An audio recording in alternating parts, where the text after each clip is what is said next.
우리가 저편으로 건너가자. 그들이 무리를 떠나 예수를 배에 계신 그대로 모시고 가매 다른 배들도 함께 오더니 큰 광풍이 일어나며 물결이 배에 부딪혀 들어와 배에 가득하게 되었더라. 예수께서는 고물에서 베개를 베고 주무시더니 제자들이 깨우며 이르되 선생님이여, 우리가 죽게 된 것을 돌보지 아니하시나이까? 예수께서 깨어 바람을 꾸짖으시며 바다더러 이르시되 잠잠하라, 고요하라. 하시니 바람이 그치고 아주 잔잔하여지더라. 이에 제자들에게 어찌하여 이렇게 무서워하느냐? 너희가 어찌 믿음이 없느냐? 하시니 그들이 심히 두려워하여 서로 말하되 그가 누구이기에 바람과 바다도 순종하는가? 할렐루야. 우리를 사랑하시는 존귀하신 주님의 이름을 송축합니다. 우리 놀라우신 주님 앞에 감사와 찬양과 영광의 큰 박수 올려드리겠습니다. 아름다우신 주님, 거룩하신 주님, 존귀하신 주님의 이름을 송축합니다. 주님으로 영광을 받아 주시옵소서. 네, 우리 하나님의 놀라운 은혜, 또 귀한 섭리를 따라 우리 한머미를 우리 포드의 성도들 한번 바라보시면서요, 이 시간 영상으로 예배하는 모든 글로벌 포드 식구들을 향해서도 우리 한번 따뜻한 사랑과 격려와 축복의 박수를 서로에게 보내도록 하겠습니다. 우리 현재 있는 CBG 팀을 향해서도 우리 축복의 박수를 보내겠습니다. 주님의 놀라우신 은혜가 우리 모두에게 있게 되기를 주님의 이름으로 축원합니다. 네, 오늘도 하나님의 놀라운 은혜가 우리 모두에게 있게 되기를 축복합니다. 사랑하는 여러분, 성령 충만하십시오. 말씀 충만하십시오. 네, 우리의 믿음이 성공과 형통 앞에서 우쭐하지 않고 시련과 역경 앞에서 낙심하지 않는 그 하나님을 아는 지식 안에서 온전하기를 주님의 이름으로 축원합니다. 자, 우리 옆에 사람과 이렇게 한번 인사하셨으면 좋겠는데요. 믿음의 실력을 갖추십시오. 이렇게 한번 인사하시겠어요? 믿음의 실력을 갖추십시오. 네, 우리 모두에게 그 장성한 분량의 그리스도 예수의 장성한 분량의 믿음이 있게 되기를 주님의 이름으로 축복합니다. 네, 우리 자기 자신에게 가슴에 손을 두고 이렇게 한번 축복했으면 좋겠는데요. 믿음의 실력을 갖추겠습니다. 이렇게 한번 축복하시겠어요? 하나님의 크신 은혜가 우리 모두에게 있게 되기를 축복합니다. 네. 여러분이 일본에 배수의 고도라는 연극 작품이 있습니다. 배수란 배수의 진을 치다라는 말에서 따온 것이고요. 고도는 외로운 섬이라는 뜻인데요.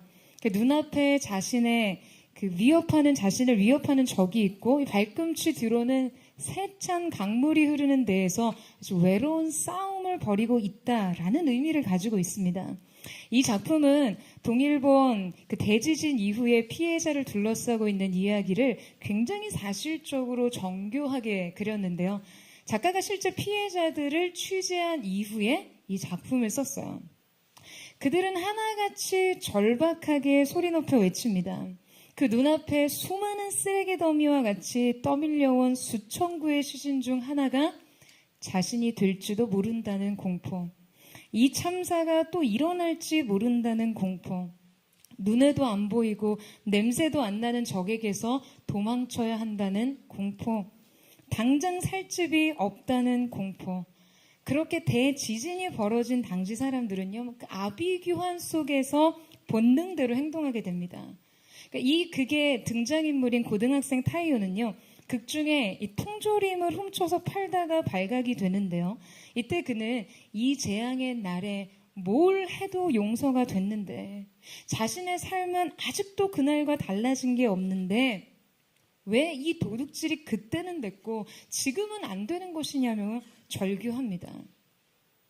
이 연극에서 우리가 확인할 수 있는 것은 단지 거대한 재앙의 비극적 결과가 아니라 대재앙 앞에 놓인 인간의 도덕과 문화의 초라함이에요. 인간은 여러 겹의 가면을 쓰고 살아가지만 어느 날 갑자기 삶에 들이닥친 재난은 이 가면을 한 겹도 남김없이 벗겨버리고 발가벗겨진 서로의 민낯을 보게 한다는 것이죠. 여러분, 이렇게 인간은 극한의 재난 앞에서 민낯을 드러냅니다. 그리고 우리 믿음 역시 마찬가지예요. 그냥 뭘 해도 용서받고 이해받아야 마땅하다고 생각하는 그 극한의 시련과 역경 앞에서 우리 믿음은 진짜 자기 얼굴을 드러냅니다. 벗겨진 가면 뒤에 그 초라한 실상을 말해요. 오늘 본문 속의 제자들 역시 폭풍 치는 바다 한가운데서 여과 없이 자기 믿음의 민낯을 드러냅니다. 오늘 본문은 예수님의 공생애 당시 풍랑을 만난 제자들을 다룬 몇 가지 본문 중에 하나인데요. 일전에 보았던 이 폭풍 위로 걷던 베드로를 다룬 말씀과는 또 다른 상황, 또 다른 정황입니다. 제자들은 예수님과 함께 바다를 건너다가 엄청난 풍랑, 폭풍을 만나게 됩니다. 자, 오늘 우리는 이 말씀 속에서 풍랑에 대처하는 제자들의 믿음을 살펴보면서 과연 우리 인생의 문제를 다룰 때 우리 믿음의 한계란 무엇이며 이 풍랑에 어떠한 믿음의 대처력을 가져야 하는가를 살펴보고자 합니다. 오늘 말씀의 배경이 되는 상황은 이 바닷가에서 계속되었던 선상 비유 설교를 예수님 마치신 이후에 이미 날이 저물어가는 그러한 시점이었습니다. 예수님께서는요, 많은 무리들을 가르치시고는 이제 제자들에게 저편으로 건너가자라고 제안하고 계세요. 예수님 말씀하신 이 저편이란 가버나움에서 갈릴리 바다를 가로질러 동남쪽에 위치한 거라사 지방을 가리킵니다. 예수님의 제안을 받아들여 제자들은 이제 배에 올라서 건너편으로 항해를 시작했어요. 그런데 여러분, 사실 이 시각은요, 출항을 할 만한 타이밍이 아니었습니다. 해가 진 이후에 갈릴리 바다는 기상이변이 매우 빈번한 지역이었거든요. 지금 예수님과 배에 오른 제자들 중 일부는 지금 이 갈릴리 어부 출신이었잖아요. 여러분, 베드로가 갈릴리 바다에서 그 어업을 하면서 여러분, 이 바다의 생리를 왜 모르겠어요? 다른 바다도 아니고 갈릴리 바다면 여러분, 사실 베드로 나와바리 아닙니까? 베드로는 매일 그곳에서 그물질을 하던 사람이었어요. 그가 먹고 살기 위해서 이 생리를 파악하고 대처력을 갖는 것은요, 지금 그의 전문 능력이었을 거예요. 여러분, 갈릴리 바다는요, 지정학적으로 기상이변이 굉장히 많을 수밖에 없는 조건에 위치하고 있었습니다. 갈릴리 바다는 사실 굉장히 큰 호수죠. 이 호수는 깊은 분지에 자리를 잡고 있는데, 그래서 갈릴리 호수는 다른 바다 수면보다 훨씬 내려가 있습니다. 해수면보다 약 290m 정도의 아래에 위치해 있어요. 그리고 이 주변을 둘러싸고 있는 곳은 다 매우 험준한 산맥들이에요. 이 매우 험준한 산맥에는 수많은 계곡과 깊은 골짜기들이 있는데요. 바로 이 갈릴리 호수가 그 모든 주변 계곡에 깔때기 같은 역할을 하는 곳이죠. 그래서 주변 산들에서 바람이 불어오면 이 찬 공기가 이 바다로 내리덮쳐서 매우 갑작스러운 돌풍이 일어나게 되는데요. 호수 주변의 기온차와 높은 고도 차이가 이 바람의 흐름을 매우 강하게 유도합니다. 호수 면적은 대단히 크지는 않지만 이 바람의 영향으로 굉장히 갑작스럽게 큰 파도가 형성이 되면서 이 파도가 호수 전반을 다 가로지를 만큼 거대한 영향력을 형성합니다. 그래서 이때 일어나는 폭풍은요, 보통 보편적인 바다에서 불어오는 폭풍과는 굉장히 그 양상이 달라요. 위에서 덮친 찬 공기가 호수를 향해서 내리꽂아지는 것처럼 세차게 불어닥치면서 동시에 호수 바닥으로부터 물결이 갑자기 치밀어 치솟아 올라오게 됩니다. 이럴 경우에 굉장히 작은 배는 하늘로부터 불어닥치는 바람으로 바닥에 내리꽂아지면서 동시에 파도에 밀려서 물결 속으로 빨려 들어갔다가 금세 다시 솟구쳐 치솟아 올라 이 물결의 공중으로 솟아오르게 되는 것이죠. 여러분, 어떠세요? 이 설명 듣는 것만으로도 마치 이 안정장치가 없는 롤러코스터를 타는 느낌 아니세요? 좀 감정이입하면서 이렇게 상상력을 발휘해 보세요. 이 호수의 갑작스러운 이 기상 변동은요, 갈릴리의 고기잡이들에게는 매우 큰 골칫거리였을 거예요. 그래서 보통 날이 저문 이후에는 아예 출항을 하지 않는 것이 정상입니다. 그러니까 야간에는 기상, 이변의 응급 상황에 대처하는 것이 이 대처 능력이 아무래도 낮 시간보다 훨씬 현저히 떨어지기 때문이에요. 자, 그런데 오늘 이 말씀에서 제자들은 예수님의 말씀에 딱히 반발하지 못하고 그분의 의지를 만류하지 못했던 것 같아요. 예수님께서는 꽤 의지적으로 그들이 자기 전문 영역이라고 자부하던 곳으로 데리고 가셨습니다. 그들의 전직 활동 분야 말이에요. 그들의 잔뼈 굵은 생활이 녹아있는 곳에 그들을 이끌어 가십니다. 자, 여러분, 그런데 문제가 발생하죠. 우리 37절 말씀을 같이 한번 읽어보도록 하겠습니다. 37절 말씀 시작. 큰 광풍이 일어나며 물결이 배에 부딪혀 들어와 배에 가득하게 되었더라. 자, 여러분, 예상치 못한 광풍이 일으킨 파도가 그들이 탄 배에 들이닥쳤습니다. 그들의 배는요, 침몰의 위기를 만났어요. 물이 배 안으로 굉장히 가득 들어오게 된 것이죠. 자, 여러분, 분명 이 여정은 예수님께서 자발적으로 지금 제자들에게 제안을 하셨던 거예요.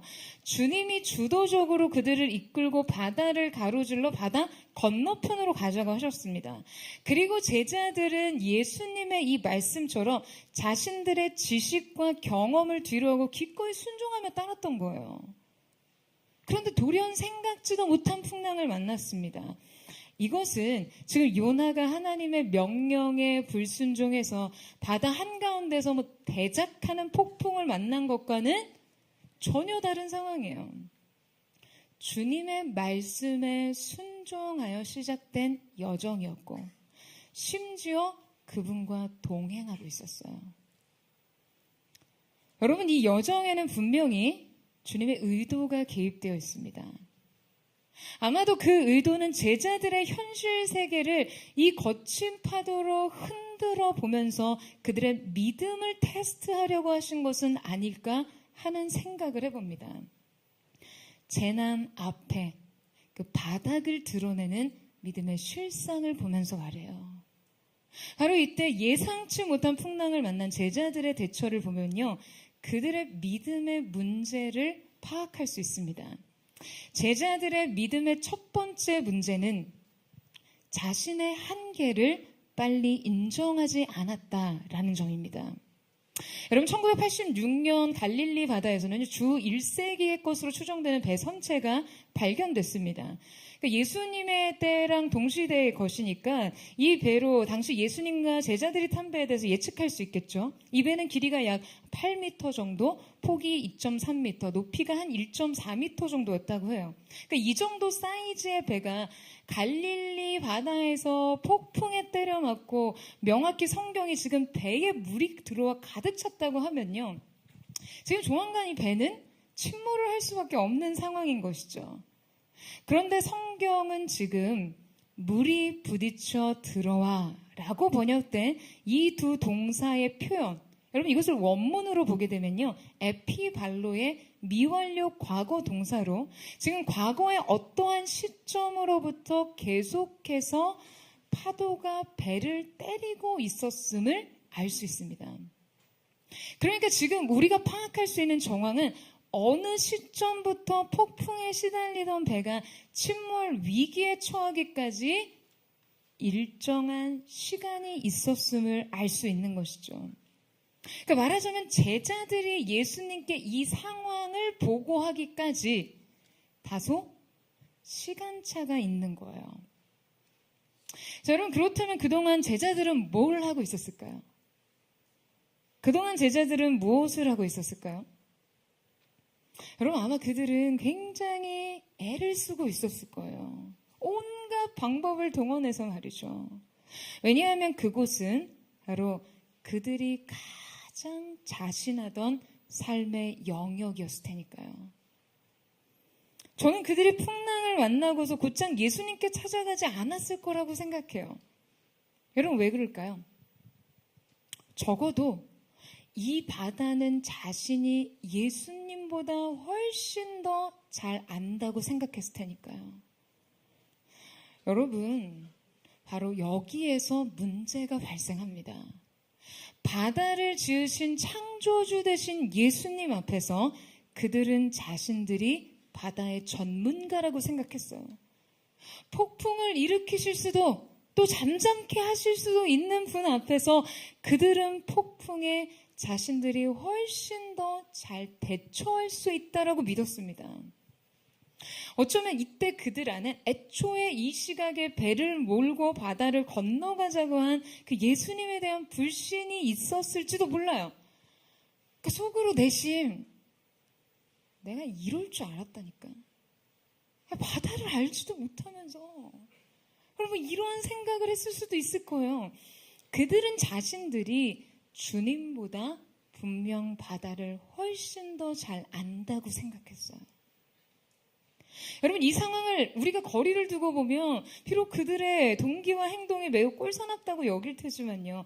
제자들의 이러한 대처는요. 사실상 우리의 삶 속에서 매우 빈번하게 발생하는 것들입니다. 주님께 우리의 인생의 문제를 맡기기 전, 내 남편과 아내와 내 자녀들의 문제를 맡기기 전, 내 비즈니스와 내 학업의 문제를 맡기기 전, 여러분 우리에게는 은연중에 이것들에 대한 영역 전쟁이 벌어집니다. 내 새끼는 내가 제일 잘한다는 거예요. 내 자신의 문제는 내가 가장 잘 알아요. 내 마음, 내 성향, 내 생각, 내 기질, 내 본능, 내 욕구, 이건 내 문제예요. 나의 과거라는 나 자신만의 역사를 지나온 내가 해결할 문제예요. 내 문제를 누구에게 맡기겠어요? 내 비즈니스인데 내 책임이잖아요. 내가 먼저 팔 걷어 붙이고 나서야죠. 아니 내 자식 일인데 내가 책임을 져야죠.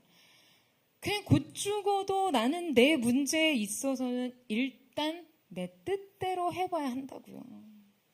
물론 주님께서 직접 문제를 해결해 주실 수도 있지만 그래도 내 지식과 경험이 쓰임받을 수 있는 영역인데 나름대로 애를 좀 써봐야 하지 않겠어요? 자식들의 문제는 적어도 부모인 내가 해결을 해야 하지 않아요? 손 놓고 가만히 있는 거 이거 너무 무책임한 거 아니에요? 여러분 베드로와 제자들이 자신들의 실력으로 물을 퍼나르고 돛을 내리고 어부로서의 지혜와 능력을 발휘하는 그 자체에 문제가 있는 것은 아닙니다. 아니 배에 물이 들어오는데 물 퍼나르는 게 뭐가 문제겠어요? 진짜 문제는요. 이 풍랑을 누가 다스릴 수 있느냐? 이 위기를 누가 해결할 수 있느냐에 대한 그 답을 엉뚱한 데서 찾고 있는 것이 문제죠. 여러분, 제자들은 결코 이 풍랑을 이길 수 없습니다. 제자들의 최선은 풍랑을 직면하자마자 주님께 그것을 아뢰는 거예요. 여러분 아멘이세요? 주님의 주권 아래에서 주님의 지혜대로 주님의 명령대로 위기에 대처하는 것이 최선의 해결이고 유일한 해결이니까요.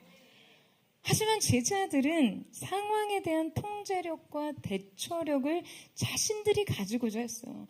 자신의 경험과 지식에 빗대어 자기 노하우와 감각에 기대어. 여러분 이 모든 것이 부실했다는 것을 빨리 인정했다면 제자들이 헛수고를 할 필요도 없었겠죠. 이 수고에 진액을 쏟고 기진맥진해질 필요도 없었을 거예요. 사랑하는 여러분 인생에 예기치 않는 폭풍을 직면할 때마다 어떻게 하실 건가요? 점점 여러분의 배 안으로 물이 차오는 것을 봐야 포기가 되시겠어요? 그냥 버틸 때까지 좀 버텨보고 턱 끝까지 숨이 차 올라야 그제서야 손 놓으실 건가요?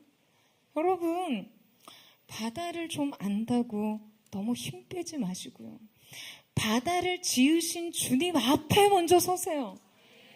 풍랑을 좀 맞아봤다고 경험을 내세우지 마시고요. 풍랑의 말씀 한마디로 잠잠케 하실 주님께 먼저 아뢰세요. 인생의 폭풍 앞에서 우리의 최선은 주님을 의지하는 것입니다. 여러분 아멘이세요? 시행착오하지 마시고요. 헛수고하지 마시고요. 빨리 주님 앞에 항복하세요. 그 지혜, 그 은혜가 저는 저와 여러분 가운데 있게 되기를 주님의 이름으로 축원합니다. 문제가 발생했을 때, 인생의 풍랑을 만났을 때 시행착오에 차를 두지 마시고 주님께 가세요. 주님께 아뢰십시오. 그 은혜가 여러분 가운데 있게 되기를 축원합니다. 제자들의 믿음의 두 번째 문제는 자신들과 예수님을 분리시켰다라는 점입니다. 38절 말씀을 같이 읽겠습니다. 시작. 예수께서는 고물에서 베개를 베고 주무시더니 제자들이 깨우며 이르되 선생님이여 우리가 죽게 된 것을 돌보지 아니하시나이까 하니. 자, 오늘 본문을 보면 우리로서는 다소 이해할 수 없는 장면을 마주하게 됩니다. 그것은 바로 주님께서 이 시점에 고물에서 베개를 베고 주무시고 계셨다는 점이에요. 자, 여기서 이 고물이라는 것은요, 배 뒤쪽의 선미를 가리킵니다. 그러니까 주님이 사역을 마치시고 얼마나 피곤하셨는지, 지금 이렇게 막 흔들리는 배 안에서 아예 작정하고 베개를 베고 주무시고 계세요. 그러니까 주님의 신적 능력이 아무리 커도 주님이 인간의 육신에 속한 자신을 제한하고 계시지 않았음을 여실히 드러내고 있죠. 아니, 얼마나 피곤하셨길래 대체 이 지경에서 태연하게 잠을 자고 계신 걸까요? 마가복음 3장 20절 말씀을 보면 예수님께서 너무 많은 사람들이 찾아왔기 때문에 식사를 하실 겨를조차 없었다는 기록이 있습니다. 자, 이날도 예수님의 하루 일과는 너무나 고됐을 거예요. 예수님 주변에 운집한 무리들과 그들의 수많은 요구와 필요, 그 요구사항들은 주님을 매우 피로하게 만들었을 거예요. 자, 그래서 예수님은 이 배 위에서 곤히 잠을 자고 계신 것이죠. 제자들 역시 예수님의 그 지친 모습이 여러분 측은하게 보였을까요? 어떻게 생각하세요? 전 아니라고 생각해요. 제가 느끼기에 제자들은요, 예수님이 잠들어 계신 모습에 어딘지 모를 그 짜증이 느껴지는 듯해요. 아니, 지금 배가 두 쪽이 나거나, 아니, 자기들이 산채로 바다의 수장이 되게 생겼는데 지금 잠을 자고 계시다고요? 아니, 지금 모두 살기 위해서 죽기 살기로 애쓰고 있는데 지금 잠이나 자고 계시다고요? 아니, 이렇게 조는 것도 아니고 아예 베개 베고 작정하고 주무시는 예수님의 모습이 여러분 이거 막 얄밉기까지 합니다. 그들은 아마 잠에 빠진 예수님에 대해 원망과 불신을 품고 있었을 거예요. 여러분, 그렇다면 여러분은 예수님이 풍랑이 휘몰아치는 바다 한가운데서도 그 모든 것과 상관없이 잠에 깊이 빠질 만큼 예수님의 육체가 지금 단순히 피곤을 이기지 못한 상태라고 생각하시나요? 역시 예수님 어떤 상황에서도 이렇게 평안히 숙면하고 안식하실 수 있는 분이야 정도로 해석하시나요? 여러분, 저는 지금 예수님께서 매우 의도적으로 주무시거나 혹은 주무시는 척을 하시는 것은 아닐까 생각해 보게 됩니다. 여러분, 고대 근동 신화를 보면요, 최고의 신들은 잠을 통해 자신들의 강력한 주권을 드러내곤 했습니다. 그러니까 신이 잠을 잔다는 것은 신의 절대적인 통제력과 안정성을 보여주는 것이거든요. 그러니까 신이 잠을 잘 수 있을 정도로 세상에 대한 그의 지배력과 통제력은 매우 강력하며 그로 인해 유지되는 세계의 질서가 지금 그만큼 안정적이라는 것을 보여주는 것이죠. 신들의 잠은 그들의 절대적이고 본질적인 필요라기보다는요, 그들의 선택입니다.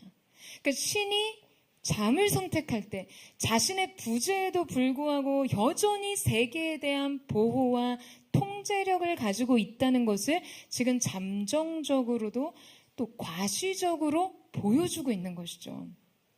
신들의 잠은 인간의 것과 근본적으로 다른 거예요. 여러분, 우리 속담에도 그런 말 있잖아요. 잠자는 호랑이를 감히 누가 건들겠냐고요. 있어요. 호랑이는 감히 자신을 대적할 동물이 없기에 편안하게 잠을 잡니다. 근데 여러분, 연약한 동물은요, 그렇게 편안하게 잠을 잘 수 없어요. 그들은 먹이 사슬이 근본적으로 그들에게 위협적인 환경에 놓이게 만드니까요. 하지만 호랑이는 자는 동안 대적의 위협을 신경 쓸 필요가 없습니다. 따라서 호랑이는 태어난 호랑이의 잠은요, 그의 막강한 힘과 그의 권세를 나타내는 것이죠. 여러분, 주님의 잠은요, 주님이 어떠한 분이신가를 잠재적으로 드러냅니다.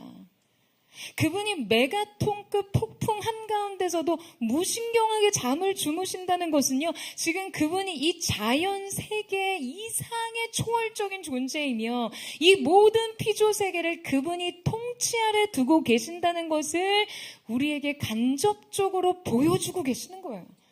그 폭풍이 몰려올 그 바다 한가운데로 제자들을 이끌고 가시고는 끝내 태연하게 잠을 청하신 주님의 의도 속에서 깊은 그분의 뜻을 발견합니다. 주님께서는 이 잠 속에서 오히려 제자들의 믿음을 흔들어 깨우시면서 그들에게 믿음이 무엇인지를 가르치고 계신다는 것이에요. 자, 여러분, 그렇다면 지금 제자들이 직면한 이 위기에서 주님께서 그들에게 이끌어내고자 하는 믿음이란 어떠한 것이었을까요?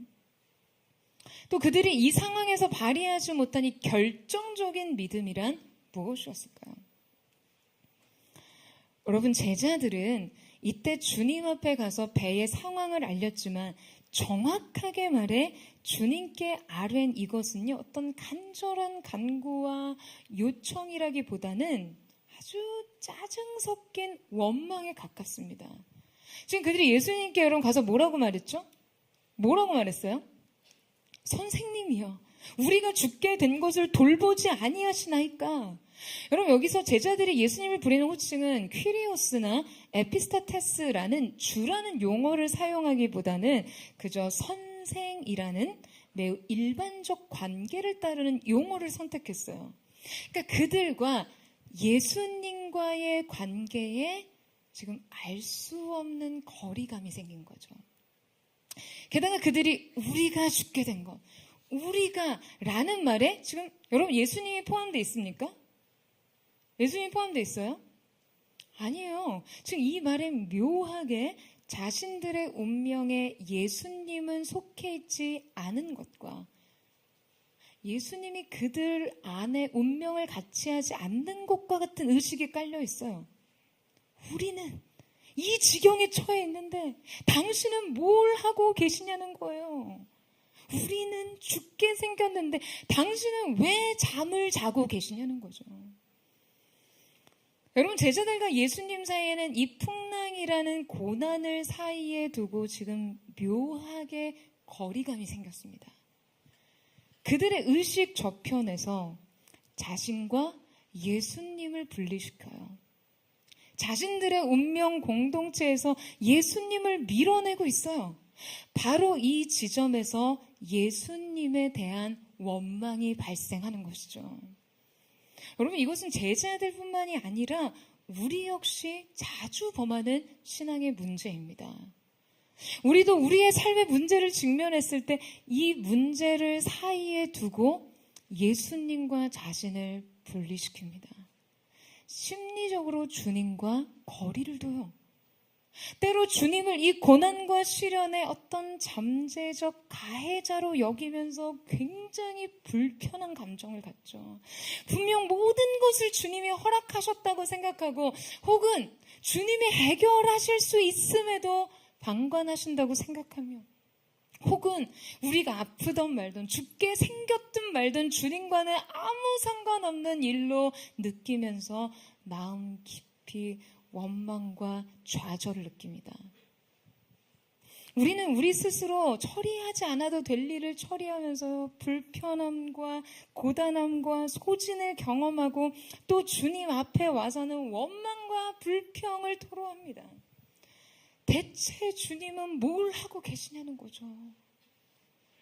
대체 나는 이렇게 힘든데 주님은 나와 상관이 없냐는 거죠.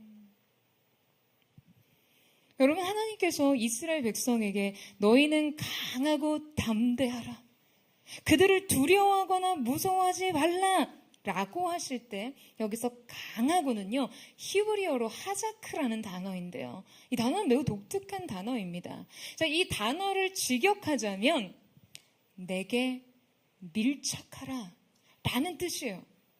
그분께 붙어 있으라는 것이에요.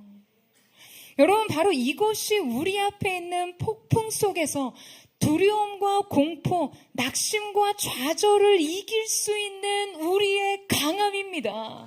여러분, 이 사실을 믿으세요? 하나님이 여러분의 인생을 향해 강하고 담대하라고 하실 때는요, 우리 스스로 우리의 존재 믿음을 강화시키고 두려움을 거부하고 부인하라는 것이 아니라 주께 더 가까이 밀착하여 붙어 있으라는 말씀이에요. 그때 바로 약함에서 강함이 발생합니다. 여러분, 삶이 흔들릴 때 우리는 주님께 꼭 붙어 있어야 해요. 여러분, 아멘이세요? 삶의 진동 속에서 우리는 주님께 바짝 붙어 떨어지지 않아야 합니다. 여러분, 주님과 우리 사이의 심리적 거리는요, 우리의 영혼을 방황하게 해요. 이 거리가 생길 때 우리는 이 거리를 사이에 두고 삐딱한 각도로 주님을 바라보게 돼요. 그러니까 이 잘못된 시선 처리는요, 주님의 본심을 오해하게 만듭니다. 여러분, 그렇다면 우리 주님의 본심은 어떤 것이었습니까? 여러분, 주님은 매우 의도적으로 폭풍이 휘몰아치는 바다 한가운데서 잠을 자고 계셨어요. 아니, 대체 배에 물이 들어와서 지금 배의 바닥이 다 물로 잠겨 있는 상황에서 여러분, 잠을 주무신다는 것이 말이 됩니까? 뭐 이게 물침대예요? 그런데도 고집스럽게 주무시고 계신 이유가 뭐냐는 거예요. 여러분, 우리는 사실 이때 태연하게 주무시고 계시는 주님을 봐야 합니다. 왜냐하면 이것이 정확한 주님의 의도이기 때문이에요.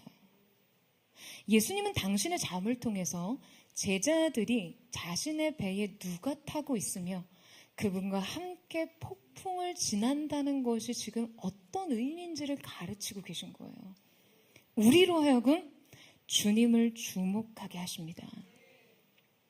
최근에 이 난데없는 청천 난기류 때문에 비행 중에 사고가 빈번하게 발생하고 있어요. 기후변화로 인한 것이라고들 얘기하는데요. 얼마 전에 영국에서 싱가포르로 가는 이 항공기가 난기류를 만나면서 이 900m에서 급하게 급강하면서 이 안전벨트를 매지 않았던 승객 중에 굉장히 중상을 입거나 사망자까지 발생해서 굉장히 많은 사람들을 불안하게 만들었었죠. 작년에 저도 이제 가족들과 비행을 하던 중에, 제가 운전한 건 아니지만 어쨌든 비행기 타고 가는 중에 기류가 굉장히 불안정해서요, 저희가 탄 기체가 많이 흔들렸어요. 그럴 때마다 저희 큰 조카가 불안한 눈빛으로 막 이렇게 엄마 팔에 매달려서 막 진땀을 빼고 있더라고요. 그런데 그때 제 동생이 이렇게 조카를 쓰다듬으면서 이렇게 뭐라고 말을 하더니 둘이 저를 한번 이렇게 쓱 보고 뭔가 알 수 없는 그 웃음을 지으면서 둘만의 그 눈빛을 주고받는 거예요. 듣자 하니 지한이가 엄마한테 엄마 이 비행기 추락하면 어떡해? 라고 물었더니 제 동생이 굉장히 음흉한 미소를 짓고 이렇게 턱으로 저를 가리키면서 하는 말이 괜찮아 지한아, 이모가 교회를 개척해서 라고 했다는 거예요. 여러분, 이게 무슨 말이에요? 사명자는 죽지 않는다는 거죠. 아니, 이제 교회를 개척한 지 얼마 안 된 목사가 같이 비행기 탔으니까 아마 큰일은 안 날 것 같다라는 말이었어요. 여러분, 제가 나름 비행기 안에서 터뷸런스가 굉장히 심할 때 비행기 안전에 대해 확인하는 나름의 유기한 방법이 있습니다. 기장의 안내 방송 굉장히 섬세하게 귀담아 듣는 거예요. 여러분, 보통 이렇게 난기류가 발생할 때 승객들을 안정시키기 위해서 비행 기장이 안내 방송을 하잖아요. 그때 저는 이 상황의 심각성을 파악하기 위해서 쉽게 이 조종사의 목소리나 억양 등을 통해 심리 상태를 파악합니다. 그러니까 여러분, 승객들에겐 굉장히 긴박하게 느껴지는 상황이지만요, 막상 그 상황에 대한 전문적 식견을 가지고 대처하는 기장의 목소리가 지금 막 조종대에서 그냥 금방이라도 하품이라도 할 것 같이 나온다고 생각해 보세요. 그러면은 그냥 바로 긴장감이 사라져요. 그냥 이거 비상 상황이 아니라는 걸 대번에 느낄 수 있는 거죠. 그런데 만약 기장이 이 상황에서 너무나 두렵고 초조하고 굉장히 당황한 기력이 역력한 목소리로 긴박하게 이 상황을 전달한다고 생각해 보세요. 그냥 여러분, 기장에 떨리는 목소리만으로 승객들은 아수라장이 될 게 뻔해요. 이 모든 상황을 가장 잘 알고 또 자신들의 안전을 책임지는 사람의 태도와 심리 상태가 두려움과 당혹함에 빠져 있다면 말이죠. 여러분, 그렇다면 예수님은 폭풍에 대한 주님의 무신경함을 통해 제자들에게 어떤 메시지를 주고 싶으셨던 것일까요? 예수님은 제자들이 풍랑을 만났을 때 의도적으로 깊은 잠을 취하셨습니다. 여러분, 왜요? 이 풍랑이 아무것도 아니라는 것을 보여주고 싶으셨던 거예요. 사랑하는 여러분, 주님이 아무것도 아니라고 하시면 아무것도 아닙니다. 여러분, 아멘이세요? 벌벌 떨 필요도 없고 두려워할 필요도 없어요. 공연히 힘을 다할 필요도 없고 주님으로부터 괜한 거리를 느낄 필요도 없습니다. 물론 이 모든 상황이 지나가기까지 멀미도 굉장히 심하게 하고 물벼락 흠뻑 맞겠지만 적어도 이 상황 때문에 위협을 받거나 두려워할 필요가 없는 것이죠. 여러분, 우리도 이 믿음을 우리의 삶 속에 적용해야 합니다. 여러분, 인생의 폭풍이 들이닥칠 때 말이에요. 이 갑작스럽게 밀려오는 풍랑, 여러분 그 폭풍을 어떻게 하시겠어요? 급박하게 내 삶을 잠식시키는 그 물결들 말이에요. 예상치 못하게 인생 바닥부터 솟구쳐 오르는 이 거친 물살들 말이죠. 내가 지지하고 서 있던 모든 것들이 흔들리는 그 시간을 여러분 어떻게 버티시겠어요? 여러분, 모든 것이 흔들릴 때 우리는 결코 흔들리지 않는 것을 찾고 바라봐야만 합니다. 밀어 닥치는 폭풍 가운데 인생의 어설픈 자구책은 아무런 소용이 없어요. 고난과 시련의 파괴력 앞에서 여러분, 우리의 노력과 발버둥은요 쉽게 압도당합니다. 우리는 우리의 한계를 빠르게 인정해야 돼요. 지금도 인생의 경량 속에 있는 성도님들이 계실 거예요. 여러분, 바로 이때 우리는 태연하게 주무시고 계시는 주님을 봐야 합니다. 주님의 초연함은 주님의 무한한 능력과 절대적 주권으로부터 나와요. 우리가 주님을 붙드는 한, 우리가 그 주님을 바라보는 한, 제 아무리 집채만한 파도라 할지라도 우리의 삶을 때려 눕히지 못할 것이라는 것을 알아야 합니다. 인생의 어떠한 돌발 상황 속에서도 소란하지 않을 수 있는 믿음은 바로 주님의 고요로부터 나와요. 때로 주님의 침묵이 나의 고통에 대한 무관심처럼 느껴질지라도 이 무신경함 속에서 우리는 우리 자신의 근원감을 느껴야 합니다. 흔들리지 말아야겠구나. 요동하지 말아야겠구나. 나는 안전하구나. 나는 아무런 문제가 없구나. 여러분, 인생의 풍랑은 아무 예고 없이 우리에게 찾아오죠. 안타까운 것은요, 이것은 마치 날씨와 같아서 한번 이것을 극복한다 한들 또 언제 우리 삶 속에 다시 찾아올지 모른다는 거예요. 인생의 풍랑은 언제고 우리의 삶을 덮치고 또다시 우리를 흔들 수 있습니다. 그렇다면 우리가 그때마다 어떠한 믿음으로 이 바람과 파도를 봤어야 할까요?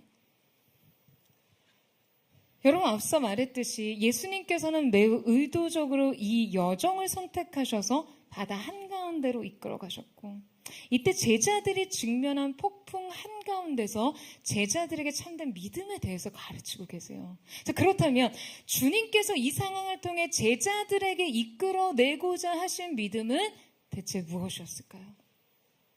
우리 39절에서 40절 말씀을 같이 한번 읽도록 하겠습니다. 시작. 예수께서 깨어 바람을 꾸짖으시며 바다더러 이르시되 잠잠하라 고요하라 하시니 바람이 그치고 아주 잔잔하여지더라. 이에 제자들에게 이르시되 어찌하여 이렇게 무서워하느냐 너희가 어찌 믿음이 없느냐 하시니 그들이 심히 두려워하여 서로 말하되 그가 누구이기에 바람과 바다도 순종하는가 하였더라. 자, 여러분, 주님이 잠에서 깨어나시고는 어떻게 하시죠? 주님 두 가지를 꾸짖으십니다. 먼저 바람을 꾸짖으셨고요. 그 다음 제자들을 책망하십니다. 주님이 바람을 꾸짖으시자 그토록 사납던 바람과 파도가 한순간에 완전히 잔잔해졌어요. 그러니까 예수님 말씀 한마디에 그냥 소용돌이 치던 것들이 한순간에 완전히 제압되었어요. 그리고 이어서 제자들의 믿음을 꾸짖으십니다. 여러분, 책망의 이유가 무엇이었죠? 어찌하여 무서워하느냐? 어찌하여 믿음이 없느냐? 바로 이것이었죠. 여러분, 이 책망 안에는 제자들을 향한 주님의 기대가 서려 있습니다. 바로 그들이 이 폭풍을 무서워하지 않고 두려워하지 않을 것에 대한 기대 말이에요. 그런데 여러분, 우리는 이 책망 앞에서 굉장히 의아합니다. 아니, 여러분, 인간이 어떻게 이런 재난 앞에서 무서워하지 않을 수 있냐는 거예요. 어떻게 우리가 이렇게 휘몰아치는 거대한 폭풍 안에서 두려워하지 않을 수 있나요? 어떻게 한순간 우리를 삼켜버리고 우리의 삶을 그냥 아작낼 것 같은 이 파도 앞에서 흔들리지 않을 수 있냐라는 거예요. 대체 믿음이 뭔가요? 그럼 믿음이 우리 앞에 이 무시무시한 실체들을 그냥 다 사라질 수 있게 만드는 요술방망이라도 된다는 말씀입니까? 대체 주님이 기대하신 믿음은 무엇이었습니까?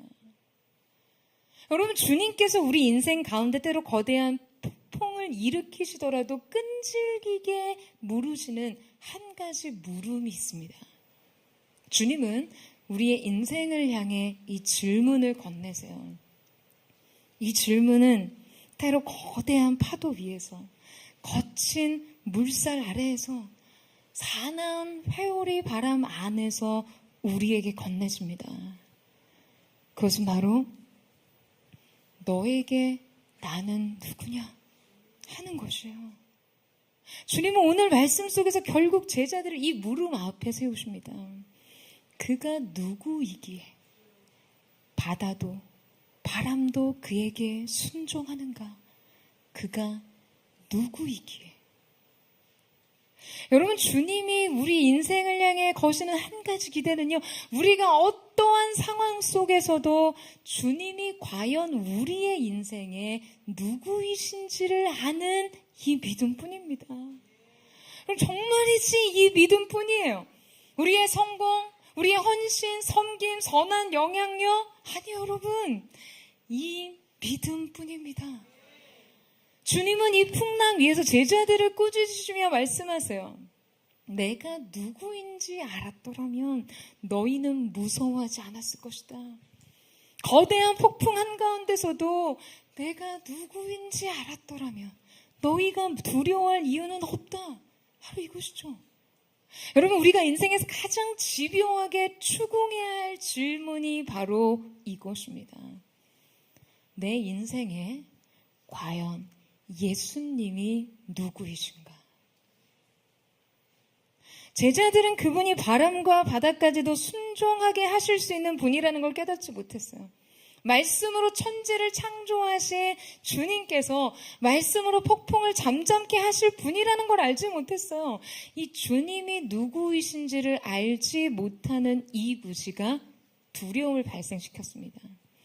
주님이 누구이신지 알지 못하는 이 무지로 인해 예수님이 이 배에 함께 타고 계심에도 불구하고요, 이 배가 풍랑을 이기지 못할 거라고 생각했어요.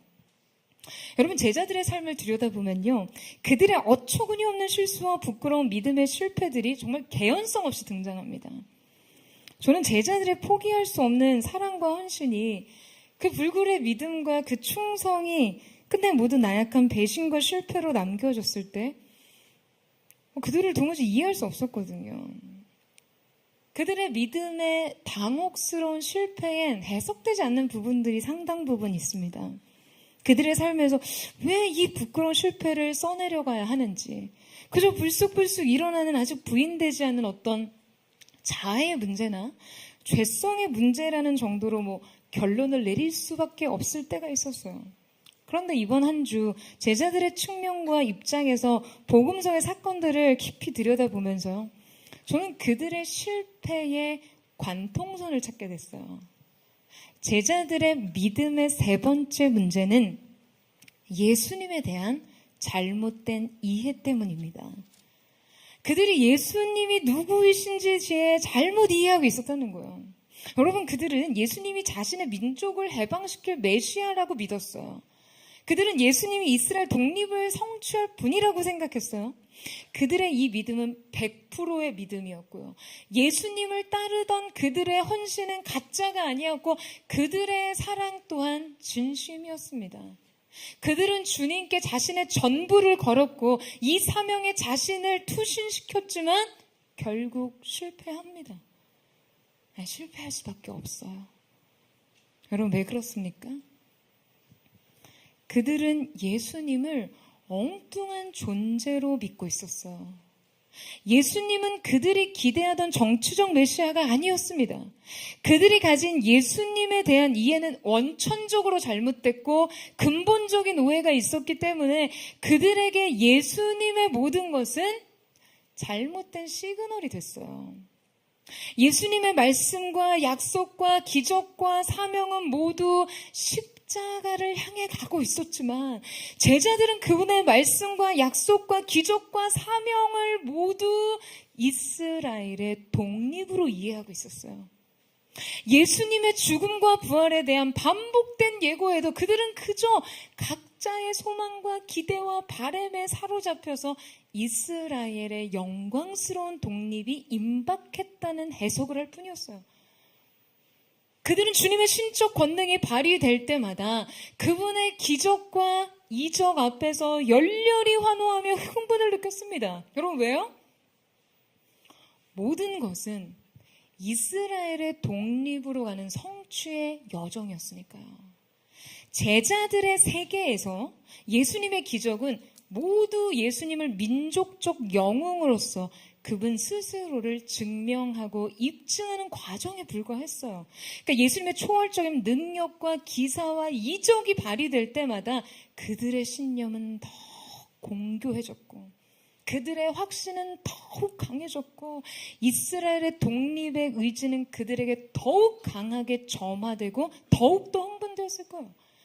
그래서 그들은 끝내 예수님이 십자가를 지시기 직전까지 너가 크니 내가 크니 서열 다툼을 했고요. 부활과 승천하실 때도 이스라엘의 회복이 이때입니까? 라고 물었던 것이죠.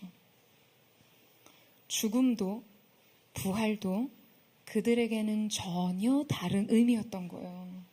아니, 아무런 의미가 될 수 없던 것이죠. 십자가도 부활도 그들에겐 그저 꿈의 좌절일 뿐이었어요.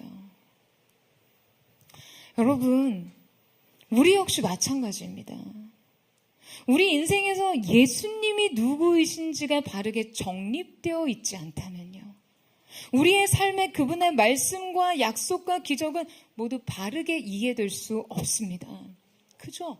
각자의 소망과 그냥 엉뚱한 확신 속에 예수님에 대한 환상을 붙잡을 뿐이에요. 여러분, 이 믿음으로는 파도 앞에 두려워하지 않을 수 없습니다. 이 믿음으로는 풍랑 앞에서 잠잠할 수 없어요. 이 믿음으로는 인생의 폭풍이 찾아올 때 그분이 우리의 삶에 함께 하심에도 불구하고 우리의 믿음은 무력할 뿐이고 그분의 임재는 아무런 영향력을 갖지 못하고 우리의 사명은 실패에 빠지고 우리의 사랑은 부끄러운 것이 되는 것이죠. 잘못된 믿음을 가지고 있는 한 실패는 예견돼 있습니다. 잘못된 기대를 붙잡고 있는 한 우리는 결국 실망하고 방황하고 포기하게 되는 것이죠. 사랑하는 여러분, 여러분 인생에 질문하세요. 내 인생에 과연 예수님이 누구이신가? 끝내 예수님을 자신들의 오랜 염원과 소망을 성취해줄 수단과 구실로만 이해했던 제자들처럼 여러분 우리 역시 그분을 우리 인생에 그렇게 생각하고 있는지 그저 나의 성공을 돕고 나의 안위를 보장하고 나의 소망을 성취할 분으로 그렇게 인식하고 있는지 여러분 생각해 봐야 합니다. 예수님의 말씀은 그저 내가 얄팍한 욕심과 성공의 도구로 삼고 주님의 약속을 고작 그 증거로 삼는 것. 여러분 이 믿음의 실상은 결코 인생의 풍랑 앞에서 여러분을 지킬 수 없어요. 내가 말하는 대로, 내가 생각한 대로, 내가 믿고 싶은 대로 예수님을 그 자리에 모시면 여러분 우리는 끝내 인생의 항해를 실패로 끝나게 될 거예요. 작은 풍랑에도 벌벌 떨면서 거친 바람에 흔들리고 사나운 파도에 쓰러지면서 말이죠. 사랑하는 여러분, 오해는 불안을 낳습니다. 불신은 두려움을 낳아요. 인생의 광풍에 대항만은 믿음뿐입니다. 주님이 누구이신지에 대한 믿음뿐이에요. 여러분 이 한 주를 여러분 마음에 새기시기를 축원합니다. 그가 누구이시기에 받아도 순종하는가? 여러분 오늘 인생의 폭풍 가운데서 우리는 스스로에게 질문해봐야 합니다. 주님은 누구이신가? 이 폭풍보다 더 크신 분이신가? 이 문제보다 더 크신 분이신가? 주님은 누구시기에 나는 그분을 예배하는가? 주님이 누구이시기에 내 삶의 전부를 거는가? 여러분의 대답은 무엇입니까? 여러분 이제 제자들은 풍랑에 대한 두려움이 아닌 예수님에 대한 거룩한 두려움으로 말합니다. 그들이 심히 두려워하며 서로 말하되 그가 누구이시기에 바람과 바다도 순종하는가 하였더라. 여러분 바른 이해를 가지면요 두려움의 대상이 바뀝니다. 이제 더 이상 풍랑과 폭풍이 두렵지 않아요. 다만 이 모든 것 위에 계신 분, 이 모든 만물의 통치자가 되시며 주관자가 되신 주님 앞에 거룩한 두려움과 떨림으로 엎드리게 됩니다. 여러분 저는 이 경험이 여러분에게 있게 되기를 주님의 이름으로 축원합니다. 여러분이 인생 앞에서 고난과 시련과 역경 앞에서 세상 앞에서 두려워하던 것을 오늘 만물의 주인 되신 그 주님을 보니 내가 정말 두려워하고 떨림으로 엎드려야 될 대상은 주님뿐이심을 발견하는 예배. 오늘 이 시간 만물의 창조주 되시며 통치자 되신 주님께서 우리의 인생의 주인이 되시며 구원자 되시며 유일한 사랑 되심을 고백하고 그 고백 위에 굳게 서기를 축원합니다. 그렇게 새로운 이해, 새로운 믿음으로 서는, 그래서 인생의 풍랑의 한복판에서도 주님의 고요와 그분의 평안과 연합할 수 있는 저와 여러분 되시기를 주님의 이름으로 축원합니다. 우리 시간 함께 찬양하며 기도하며 나아가기를 원합니다. 사랑하는 주님, 쉼없이 들이닥치는 인생의 항해 안에 수많은 물결로 인해 우리의 영혼이 두려움에 빠질 때가 있습니다. 주님은 대체 무엇을 하시기에 이 상황을 그대로 내게 허락하시는지 원망과 불신과 불평의 마음으로 그렇게 주님 앞에 나아가기를 주저할 때가 있었습니다. 사랑하는 주님, 오늘 우리가 온 우주 만물의 주인 되신 당신의 주권 앞에 자신의 능력과 이 모든 것을 잠잠케 하시는 주님의 권능 앞에 엎드릴 수 있는 은혜가 있게 하여 주옵소서. 비할 수 없는 주님의 권능, 그 전능하신 주님 앞에 우리의 삶을 내려놓기를 원하오니 주님 우리를 다스리시고 주님의 놀라우신 은혜의 사랑으로 우리를 덮어주시옵소서. 우리 그 마음 고백하며 주님 앞에 나아가기를 원합니다.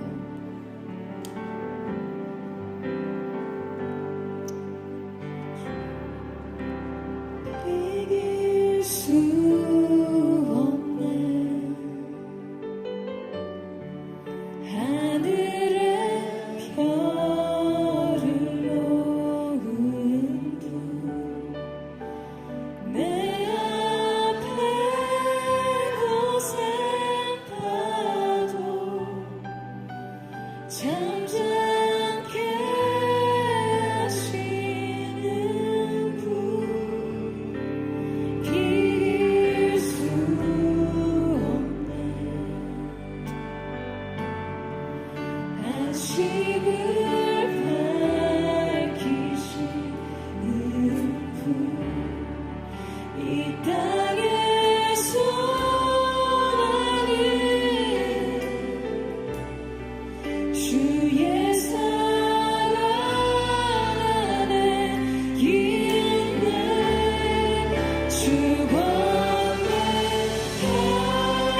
사랑하는 여러분, 분명 말씀에 순종하고 간 자리였어요.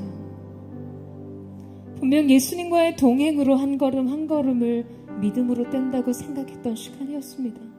그런데 여러분이 인생의 역풍을 만날 때, 여러분의 한 걸음에 거스르는 바람을 맞으며 여러분은 마음속에 무엇을 느끼시나요? 말씀에 순종하고 예수님 의지하고 기도하고 온 자리가 이렇다면 내 능력, 내 지혜, 내 경험으로 산 인생과 뭐가 다른 것인지, 사랑하는 여러분, 우리 인생 속에 정말 중요한 건 오늘 내가 직면한 상황과 환경의 결과가 아니라 오늘 나를 가르치고 계시는 주님의 인격적인 관계 속 그 지도, 그 임재 안에 있느냐의 문제입니다. 우리가 우리의 삶의 많은 결과와 상황과 환경의 조건의 문제 속에서 그저 내게 주어진 인생 결과로 문제를 본다면요, 여러분, 예수님을 따라간 길과 내 힘과 능력을 의지해서 간 길의 차이가 뭔가요? 오늘 우리가 주목해야 할 것은 이 배에 주님이 함께 계시다는 사실입니다. 주님이 우리를 가르치고 계시다는 사랑이에요. 여러분, 인생의 풍랑과 폭풍이 여러분 배 안에 침노하여 들어올 때, 두려운 인생의 물결이 여러분 삶 가운데 엄모라도 밀려 들어올 때, 여러분 주저하지 마세요. 여러분의 힘과 능력으로 무언가 해보기 위해 노력하는 일을 멈추고 예수님께 가시기를 축원합니다. 예수님께 문제를 아뢰세요. 예수님께 질문하세요. 주님의 도우심을 요청하세요.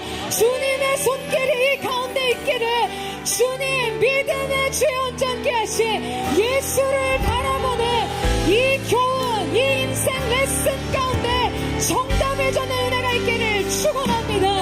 우리 이렇게 예수님, 내 삶의 문제를 예수님께로 아뢰입니다. 예수님 의지하는 것이 인생 최선임을 주 앞에 고백하며 나아갑니다. 주여, 나를 도우소서, 나를 붙드소서, 나를 불쌍히 여겨 주시옵소서. 우리의 통하며 주의 이름을 짓고 기도합니다.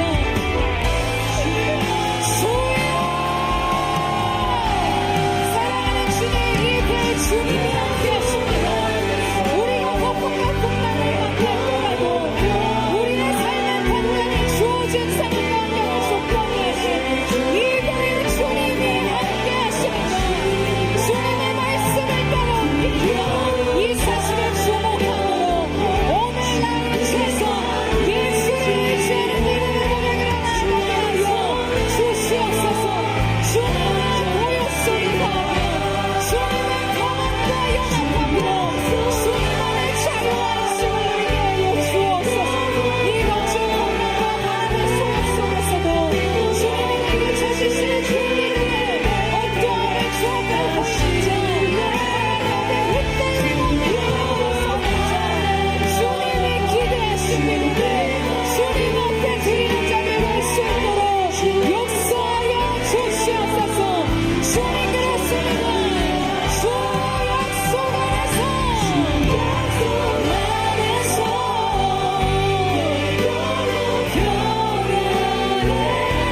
내 뜻보다 크신 주님에게 나 신뢰해.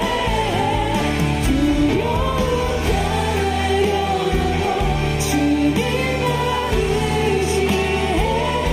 주 안에서 내 영혼 안전합니다. 내 아버지, 내 아버지, 주님의 그 품 안에서 주님, 내 영혼은 안전합니다. 내 영혼은 안전합니다. 주 손길로 내 삶을 안으시니 그 평강이 나를 다스립니다. 나 비록 넘어지면 흔들리지만 주 내 안에 거하며 나를 붙드시.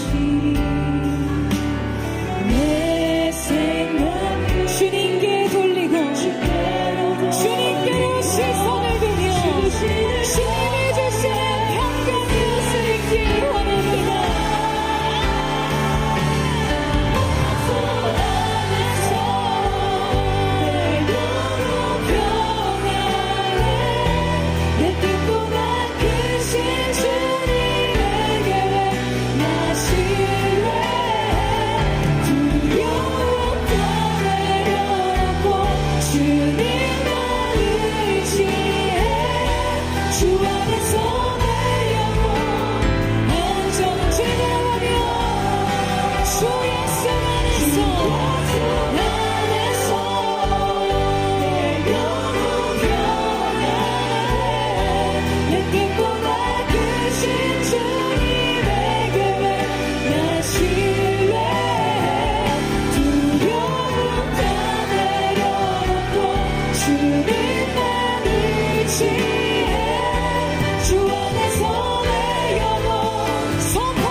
여러분 인생의 예기치 않은 폭풍을 만날 때 인생의 풍랑 위에서 잠자고 계시는 예수님을 바라보세요. 주님의 이 잠이 여러분의 삶 속에 주는 메시지가 무엇인지요?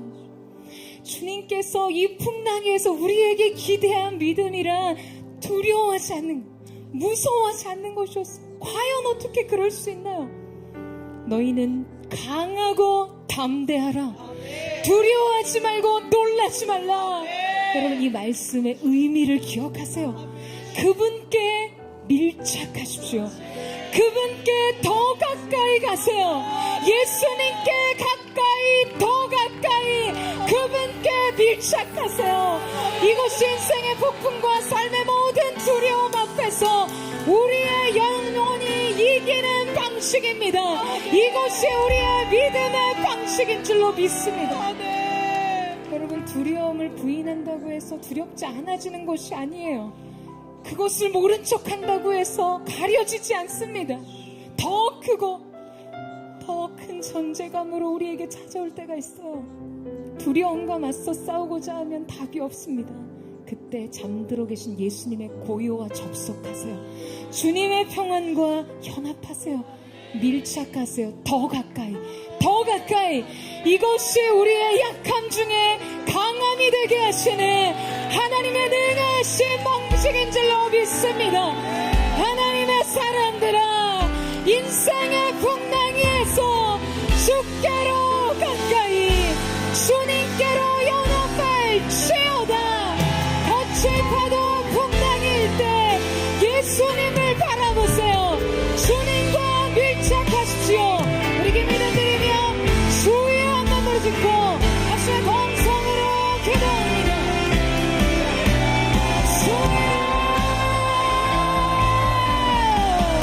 사랑하는 주님, 주님이 가운데 계십니다. 거친 파도와 풍랑 속에서도 우리들은 약하나 예수 권세 권토다. 거친 파도와 풍랑 위에서 주님의 고요와 접속하며 주님의 평안과 연합함으로 이 파도를 걷게 하여 주십시오. 두려움 없는 인생의 한 해가 계속되게 하여 주시옵소서.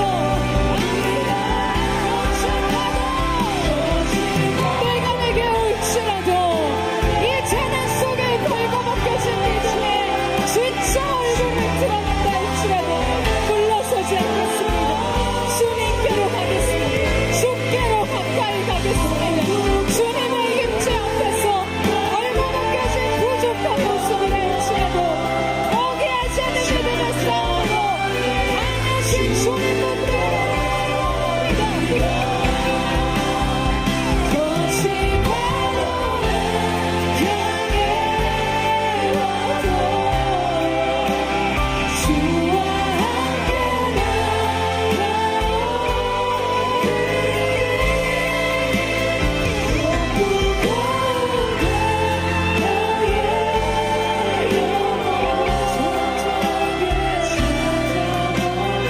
거하리라. 주님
이제껏 주님을 따랐던 우리의 걸음 속에 우리의 사랑과 충심은 진심이었습니다.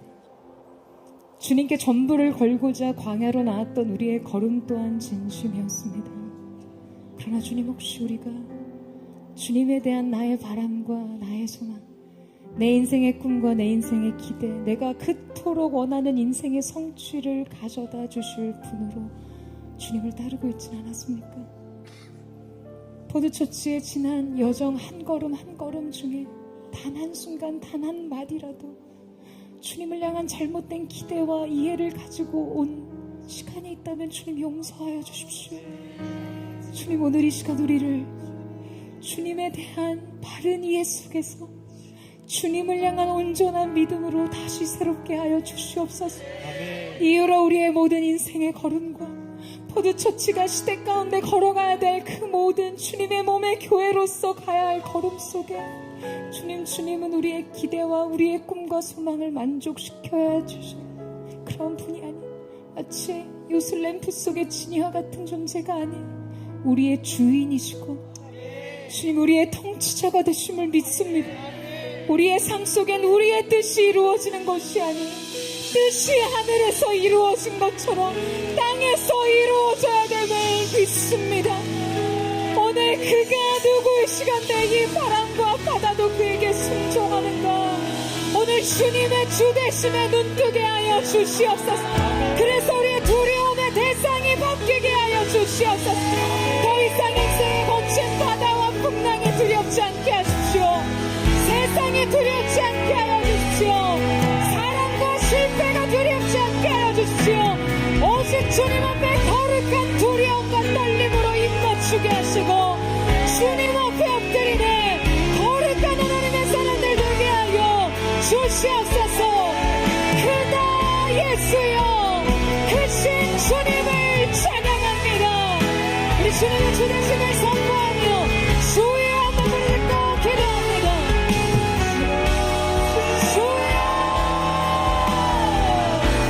할렐루야. 주님 예수 그리스도 존귀하시니를 그 이름만으로 하나님 높이를 받으시기를 원합니다. 오늘 우리의 삶의 모든 문제가 존귀하신 그리스도 예수의 자에게 이 노래를 고사하시게 하여 주옵소서. 모든 삶의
찬양합니다.